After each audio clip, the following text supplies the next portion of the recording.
Nasa drawing mo to? Patingin po. Opo. Kanina ko po yan di-drawing. Maganda. Oo nga po, mana po sa'yo. Magaling mag-drawing.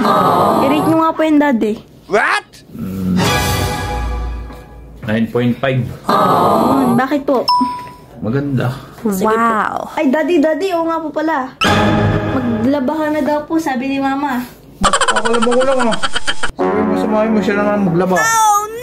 Alam mo ba, daddy? Oh. Ganito po sa akin dati ni mami, ang mga daddy daw po, pag sila ang naglalaba, lalo daw po sila pumupugi. Sinabi mo kanya. Iyong ngiti, ako'y nahuhumali. Mama. Sabi mo sa mami mo, hindi na ako matutulog. Maglalaban na lang ako. Kaya, sige po, daddy.